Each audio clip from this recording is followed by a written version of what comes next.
1977-78 బ్యాచ్‌కు చెందిన దొందిగల్ జిల్లా పట్టుత హైస్కూల్‌లో మేడ్చల్ జిల్లాలో చదువుకున్నటువంటి విద్యార్థులు ఈరోజు సూరారంలో ఉన్న నార్త్ సిటీ హైస్కూల్‌లోని 48, 49 ఏళ్ల తర్వాత కలుసుకున్నారు. తమ క్లాసుల్లో 22 మంది విద్యార్థులు ఉండేది. ఇందులో 5గురు స్నేహితులు స్వర్గస్థులైనారు. కిషన్ రావు, చక్రధర్, మైమూద్, కృష్ణ, బలరాం వారికి శ్రద్ధాంజలి ఘటించారు. ఈ యొక్క సమావేశానికి 11 మంది విద్యార్థులు హాజరై ఇద్దరు 10th క్లాస్ పాస్ అవ్వడం జరిగింది. వారిలో ఒకరు శ్రీనివాస్ ప్రభుత్వ ఉద్యోగం, ఒకరు డాక్టర్ మోహన్ ప్రభుత్వ డాక్టర్ గా, ఒకతను కొండల్రెడ్డి R&Bలో ఉద్యోగం చేసి రిటైర్ అయినారు. ఇందులో ముఖ్యంగా తాము 10వ తరగతిలో ఫెయిల్ అయిన వ్యాపారం చేస్తూ ప్రైవేటు ఉద్యోగం చేస్తూ తమ యొక్క పిల్లలను ఉన్నత చదువులు చదివించి మంచి ఉద్యోగాల్లో సెటిల్ అవ్వటం తమ అందరికీ ఆనందదాయకమన్నారు. ఇందులో ఒక 5గురు మాత్రమే అనివార్య కారణాల వల్ల హాజరు కాలేదు. పోలీస్ సురేందర్ రెడ్డి, కుమార్ గౌడ్, పద్మారావు, రామకృష్ణారెడ్డి మొదలగువారు. ఈ సందర్భంగా రవీందర్ కుమారుడు కోలా శ్రీకాంత్, తమ్ముడు వెంకటేష్ కుమారుడు కోలా అరవింద్ ఇక్కడికి వచ్చిన అందరికీ శాల్వాతో సన్మానం చేశారు. ఆనందదాయకంగా అప్పటి చిన్ననాటి జ్ఞాపకాలు గుర్తు చేసుకుని నవ్వుకోవడం, మున్ముందు సీనియర్ సిటిజన్స్ అయిన మనం 6 నెలలకు ఒకసారి కలుసుకోవాలని, ఈ రోజు రాని వారు కూడా ఆ రోజు వచ్చే విధంగా అందరం కృషి చేయాలన్నారు. ఇటువంటి సందర్భం ₹1000 పెట్టినా దొరకదని తీర్మానించుకోవడం జరిగింది. వచ్చే సమావేశంలో తాము చదువుకున్న పాఠశాల దొండిగల్లో జరుపుకోవాలని తీర్మానించుకున్నారు.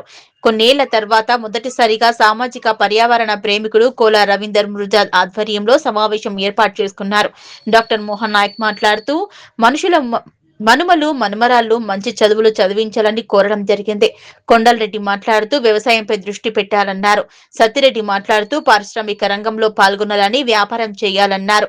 శ్రీనివాస్ గుప్తా మాట్లాడుతూ ఈ యొక్క కార్యక్రమాన్ని నిర్వహించినందుకు తనకు చాలా ఆనందంగా ఉందని, ఈ కార్యక్రమాన్ని ముందుండి నడిపించిన రవీందర్ కి, శేఖర్, కొండల్రెడ్డికి ధన్యవాదాలు తెలియజేశారు. రాజేశ్వరరావు మాట్లాడుతూ తాను మెడికల్ షాప్ నడిపిస్తున్నానని, ఉద్యోగాల కన్నా వ్యాపారం మిన్నా అన్నారు.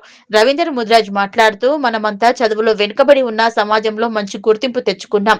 వ్యాపార పరంగా, ఉద్యోగ పరంగా, వ్యవసాయ పరంగా నిలదొక్కుని మన పిల్లలను ఉన్నత చదువులు చదివించడం చాలా చాలా ఆనందదాయకమని, కొందరు పిల్లలు విదేశాల్లో ఉన్నారంటే తల్లిదండ్రులు చదువు చెప్పిన గురువుల యొక్క ఆశీర్వాదమని మనం గ్రహించాలని, నేను ఇప్పటికీ మా అమ్మ నాన్న వద్దనే ఉన్నానని చెప్పారు.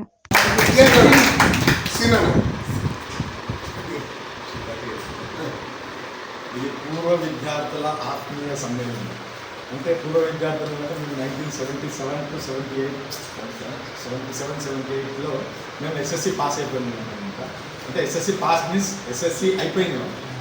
సో అసలు ఈరోజు మేము చేస్తున్నామంటే చాలా సుదినం మాకు. దీనికి అంతా మూల కారకులు ఇద్దరు మా రవీందర్ గారు, మరి కొండలరెడ్డి గారు. వీళ్ళిద్దరూ పూనుకొని అసలు ఎవరెవరు ఎక్కడెక్కడ ఉన్నారో తెలియకుండా కూడా తెలుసుకొని అందరినీ ఏకీకృతం చేసి ఇక్కడ తీసుకొని రావడం జరిగింది. తర్వాత ఇక్కడ వచ్చి కొన్ని ఒక గంట 2 గంటల సమయాన్ని వెచ్చించి సాధక బాధకాలన్నీ చెప్పుకొని ఎవరు ఏంటి అనేది ఒక కంక్లూడెన్కి వచ్చి ఎవరికి ఏదైనా ఆపత్తి వచ్చినా సంపత్తి వచ్చినా ప్రతిదానికి మేము ఉన్నాము అనే కంక్లూజన్కి మేము వచ్చాము ఇక్కడ. అది అందరికీ వర్తిస్తుంది. తర్వాత ఇందులో చదువుకున్న వాళ్ళు రకరకాలుగా డెవలప్ అయిన వాళ్ళు ఉన్నారు. అందులో మన డాక్టర్ మోహన్ గారు పెద్ద పోస్టులోకి వెళ్ళిపోయిన ఆయన గవర్నమెంట్లో గెస్టెడ్ ఆఫీసర్ ర్యాంక్లో రిటైర్ అయ్యి ఈరోజు పబ్లిక్ సేవ చేస్తున్నాడు. తర్వాత మా రవీందర్ పబ్లిక్ సేవలు మరియు ఉత్తమమైన సేవ చేసేది అంటే మా రవీందర్ గారు. పబ్లిక్లో అందరికీ ఈ ప్లాస్టిక్ అవగాహన కానీ ఇంకా వేరే విషయాలలో కానీ ఆయన జనాల మధ్యలో ఉంటూ జనాల నోట్లో నానుతూ అందరికీ అన్ని విధాలుగా సహాయం చేస్తూ ఈ సంఘ సేవ చేస్తున్న మన రవీందర్ గారికి స్పెషల్ కృతజ్ఞతలు. తర్వాత సత్తిరెడ్డి గారి గురించి చెప్పాలంటే ఆయన 10వ తరగతి అయిన తర్వాత చిన్న ఇండస్ట్రీ స్టార్ట్ చేసి ₹1,000 స్టార్ట్ చేసిన ఇండస్ట్రీని ఆయన కొన్ని కోట్ల రూపాయల వరకు తీసుకొని వచ్చి లాస్ట్కు రిటైర్మెంట్ తీసుకోవాల్సి వచ్చే పరిస్థితి వచ్చింది. రిటైర్మెంట్ తీసుకొని వాళ్ళ పిల్లలు కూడా అందరూ సెటిల్ అయిపోయి నలుగురు బిడ్డలు అంతా సెటిల్ అయిపోయారు. ఎవరి అంటే ఈరోజు మేము చూస్తున్నాం మన ప్రతి వ్యక్తి అంటే ప్రతి స్టూడెంట్స్ ఎవరైతే ఉన్నారో, మా ఫ్రెండ్స్ ఎవరైతే ఉన్నారో అందరి పిల్లలు సెటిల్ అయిపోయారు. అందరు ఎవరు ఏం తక్కువ లేదు. మేము తక్కువ చదువుకున్నా అనే ఫీలింగ్ కూడా వాళ్ళకి అవసరం లేదు. ఎందుకంటే వాళ్ళ పిల్లలు వాళ్ళని మించేటట్టు చేసింది కాబట్టి అది వాళ్ళ గొప్పతనం. నేను చేయలేదు, నా పిల్లలు చేసారు అనే ఒకటాన్ని వచ్చింది. నేను మాత్రం 10వ తరగతి అయిన తర్వాత గ్రాడ్యుయేషన్ చేసుకొని పోస్ట్ గ్రాడ్యుయేషన్ చేసుకొని తర్వాత central government NFC nuclear fuel కాంప్లెక్స్లో రిటైర్ అయ్యాను. అసిస్టెంట్గా సైంటిఫిక్ అసిస్టెంట్గా రిటైర్ అయ్యాను. ఈ కార్యక్రమానికి వచ్చి అందరినీ కలిపి అందరి దిగ్విజయం చేయించిన మా రవీందర్, తర్వాత మా ఇక్కడ ఇంకా వీళ్ళందరికీ పేరు అందరికీ తర్వాత మా చిన్ననాటి స్నేహితుడు అంటే మేము కూడా 10వ తరగతి బాగానే ఉన్నాం. అసలు శేఖర్ని నేను గుర్తుపట్టలేకుండా అయిపోయాను. 10వ తరగతి నుండి 10వ తరగతి వరకు మేము చదువుకున్నాం. శేఖర్ నన్ను గుర్తుపట్టలేదు, శేఖర్ నేను గుర్తుపట్టిన చెడ్డి దోస్తులు. చెడ్డి దోస్తులే మా దుకాణంలో ఆయన పాపం ఎప్పటికి వస్తుంది. కొండల్ రెడ్డి కూడా ఆయన పోలీస్ పటేల్గా చేసి వాళ్ళ పోచంపల్లిలో మంచి పేరు సంపాదించారు. ఆర్ఎండ్బీలో చేసి ఆయన రిటైర్ అయ్యారు. మా నాగేష్ ఆయన చిన్నప్పటి నుండి కూడా వ్యాపారం మీద ఫుల్ మక్కువతో వ్యాపారాన్ని డెవలప్ చేస్తూ షాపూర్ నగరంలో ఒక చిన్న దుకాణం పెట్టుకొని ఆయన మంచి డెవలప్ అయ్యింది మన నాగేష్ గారు. తర్వాత మా శ్రీనివాస్ మునిగాల శ్రీనివాస్ ఆయన కూడా గోరంపేట, ఆయన డాడీ హెడ్ మాస్టర్. ఈయన మాత్రం చిన్న షాప్, పెద్ద షాప్ పెట్టుకొని ఆయన గోరంపేటలో